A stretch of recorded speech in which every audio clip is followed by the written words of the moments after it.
Terima kasih klik video ini dan jangan lupa subscribe.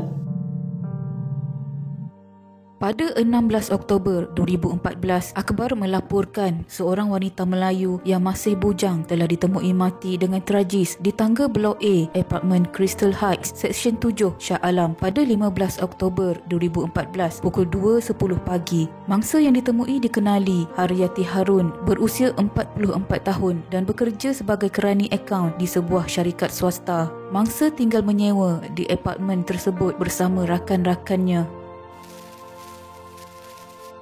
Pada hari kejadian 15 Oktober 2014, jam lebih kurang 1.45 pagi, semasa seorang saksi yang juga tinggal di tingkat 7 apartmen berkenaan telah mendengar satu jeritan perempuan dari arah lift meminta tolong beberapa kali. Dia telah pergi ke arah lift di tingkat 7, namun tiada apa di situ dan dia pergi ke kawasan tangga yang bersebelahan dengan lift tersebut dan menjenguk ke arah tingkat bawah. Dia terkejut apabila melihat seorang lelaki sedang menindih seorang wanita yang berbadan besar di kawasan tangga di tingkat 6 dalam keadaan bergelut. Saksi itu hanya nampak tubuh lelaki tersebut dari arah belakang. Dia nampak lelaki tersebut memakai baju tee berwarna coklat gelap dan berambut panjang separas kolor. Sementara wanita tersebut berpakaian baju kurung berwarna hijau. Melihat kejadian itu, saksi itu telah berlari balik ke rumahnya dan memaklumkan kejadian tersebut kepada kawan-kawannya. Saksi kemudian bersama rakannya telah pergi ke tangga tingkat 7.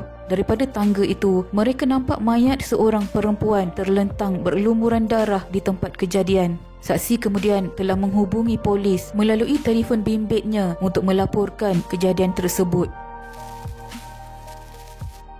Pegawai polis yang menerima aduan tersebut telah membuat laporan maklumat pertama dan pegawai penyiasat telah bergegas ke tempat kejadian. Polis mengesahkan kejadian seperti yang dilaporkan dan tanpa membuang masa telah memulakan penyiasatan mereka. Rakan serumah mangsa telah mengesahkan mangsa adalah rakan mereka yang tinggal bersama. Mayat mangsa kemudian telah dibawa ke Hospital Kelang untuk proses bedah siasat. Hasil bedah siasat kemudian mendedahkan bahawa terdapat pelbagai kecederaan yang kesemuanya adalah 22 kesan luka yang menyebabkan pendarahan yang banyak yang menjadi punca kematian. Penyebab kecederaan pula adalah daripada alat tajam seperti pisau yang lebarnya lebih kurang 2.8 cm dan panjang kurang 14 cm.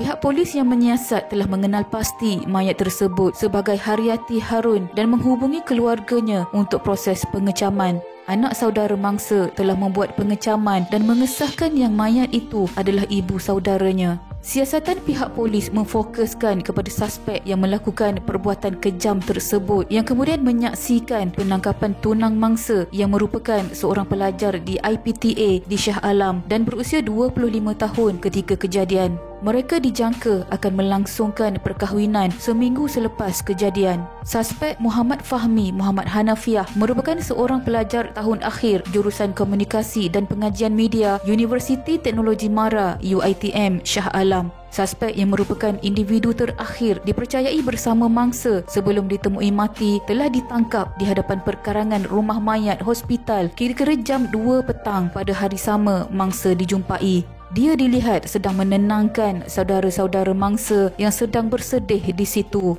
Suspek kemudian dibawa ke balai polis untuk proses siasatan. Hasil siasatan pihak polis, terdapat pelbagai bukti yang dikumpulkan bagi membantu proses pendakwaan. Pada hari suspek ditangkap, polis merampas tali pinggang jenama Harley Davidson yang dipakai oleh suspek. Suspek juga telah memotong rambutnya pada hari itu. Hasil siasatan juga melalui imej rakaman CCTV di stesen minyak Petronas Seksyen 7 Federal Highway menunjukkan suspek datang dengan menaiki motosikal Honda Wave dan mengisi minyak. Manakala menerusi imej rakaman CCTV daripada panggung wayang TGV Cinema Jaya Jesco Bukit Raja menunjukkan suspek bersama-sama mangsa pada 14 Oktober 2014 jam lebih kurang 7.18 malam di panggung tersebut. Dari beberapa soal siasat yang dijalankan ke atas suspek pada 16 Oktober 2014, suspek telah membawa pegawai penyiasat bersama pasukan ke rumah kakaknya di nombor 8 Jalan 13 Taman Perkasa Hulu Langat dan pergi ke sebuah bilik di tingkat atas rumah serta menunjukkan sehelai t-shirt coklat berjenama Sid saiz M yang tergantung di tingkap bilik. Pada 18 Oktober 2014, jam lebih kurang 3.15 petang, pegawai penyiasat dengan dipandu arah oleh suspek pergi ke tepi jalan Lot 290, Jalan Hulu Langat Batu 11, Kampung Sungai Serai, Hulu Langat dan menunjukkan ke arah longkang. Hasil pemeriksaan dalam longkang tersebut telah ditemui sebuah telefon bimbit jenis Samsung Note 3 warna gold kepunyaan mangsa. Anak saudara mangsa dan pegawai jualan syarikat DG SCC Mall Shah Alam telah mengecam telefon bimbit tersebut sememangnya kepunyaan mangsa dan yang dibeli oleh mangsa. Sementara itu, barang kes t-shirt yang dijumpai di rumah dan tali pinggang yang dipakai oleh suspek setelah dianalisa oleh pegawai sains mendapati bahawa t-shirt dan tali pinggang tersebut mempunyai DNA campuran mangsa dan suspek melalui DNA sentuhan. Dengan pelbagai bukti yang berjaya dikumpulkan pada 29 Oktober 2014, suspek telah dihadapkan ke Mahkamah Magistrate Shah Alam atas tuduhan membunuh tunangnya 2 minggu lalu. Tertuduh didakwa membunuh Haryati Harun dengan menikam mangsa yang masih bujang di tangga tingkat 6, Blok A, Pangsapuri Crystal Heights pada pukul 2.10 pagi 15 Oktober 2014. Tertuduh didakwa mengikut Seksyen 302 Kanun Keseksaan yang memperuntukkan hukuman mati mandatori jika sabit kesalahan. Begitupun tiada sebarang pengakuan direkodkan daripada tertuduh selepas pertuduhan terhadapnya dibacakan di hadapan Magistrate Nur Syakinah Ahmad Kamarudin. Sebaliknya, Muhammad Fahmi yang diwakili Peguam Bela S. Selvam mendakwa dia dikasari dan dipaksa memberi keterangan secara tidak rela oleh anggota polis sewaktu berada di dalam lokap sepanjang tempoh tahanan reman bagi membantu siasatan kes tersebut. Selvam kemudiannya memohon kepada Nur Syakinah agar aduan anak guamnya didengari di mahkamah mengikut Seksyen 133 Kanun Acara Jenayah. Nur Syakinah membenarkan permohonan tersebut dan memerintahkan sebutan semula kes berkenaan pada 20 November 2014. Namun begitu, setelah beberapa prosiding mahkamah berlangsung dan dengan bukti yang berjaya dikumpulkan, ianya tidak berjaya membuktikan suspek telah melakukan pembunuhan tersebut. Suspek telah dilepaskan dan dibebaskan oleh mahkamah dari tuduhan membunuh mangsa. Menurut mahkamah, saksi kejadian tidak dapat mengecam tertuduh dalam kawat cam. Tentunya identiti tertuduh yang dikatakan mempunyai rambut di bahagian belakang sehingga paras kolor oleh saksi adalah meragukan. Sedangkan panjang paras rambut tertuduh pada masa kejadian melepasi kolor dan mempunyai rambut berekor yang menunjukkan orang yang berbeza daripada lelaki yang dilihat oleh saksi. Tingkah laku tertuduh turut menimbulkan keraguan mahkamah mengenai penglibatan tertuduh dalam kejadian bunuh ini. Menurut pegawai penyiasat bahawa dia telah meminta kakak tertuduh untuk menghubungi tertuduh supaya pergi ke Jabatan Forensik Hospital Tengku Ampuan Rahimah pada hari yang sama. Perilaku tertuduh yang mengikut permintaan kakaknya dan tertuduh pergi ke hospital pada hari yang sama membayangkan perilaku tertuduh sebagai seorang yang tidak bersalah. Mana mungkin sekiranya tertuduh melakukan pembunuhan itu pada hari yang sama hadir di rumah mayat di mana polis juga berada di situ. Mahkamah juga mendapati bahawa kelakuan tertuduh membawa dan menunjukkan telefon kepunyaan mangsa di sebuah longkang di tepi jalan di kawasan Hulu Langat tidak boleh dikatakan keterangan kukuh menunjukkan tertuduh membunuh mangsa. Keterangan tertuduh menunjukkan telefon bimbit mangsa ini bersama dengan keterangan terdapatnya DNA mangsa dan tertuduh pada tali pinggang yang dipakai olehnya dan pada t-shirt warna coklat yang dirampas di rumah tertuduh itu juga tidak cukup untuk menyimpulkan bahawa dia membunuh mangsa.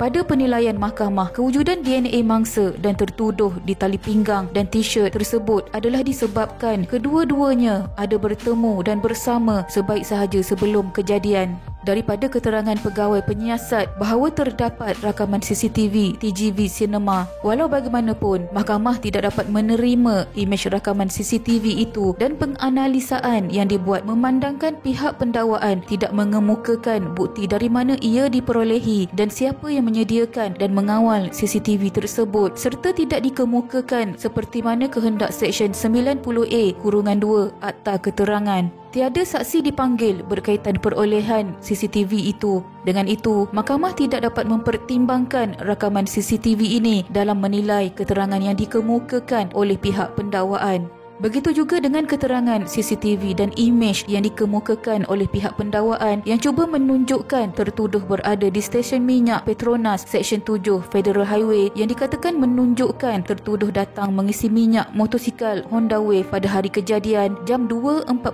pagi telah tidak dibuktikan akan penerimaan keterangan CCTV seperti yang mahkamah nyatakan sebelum ini. Dengan itu, mahkamah tidak dapat menerima keterangan ini dalam menilai kes pihak pendakwaan. Berdasarkan penilaian tersebut, mahkamah mendapati bahawa identiti lelaki yang melakukan pembunuhan itu tidak dapat dikenal pasti serta keterangan yang ada tidak cukup membuktikan penglibatan tertuduh. Malah keterangan-keterangan yang dikemukakan oleh pihak pendakwaan menjurus kepada ketidakterlibatan tertuduh. Dengan itu, mahkamah dapati pihak pendakwaan gagal membuktikan satu kes prima facie terhadap tertuduh atas pertuduhan tersebut. Tertuduh kemudian dilepas dan dibebaskan.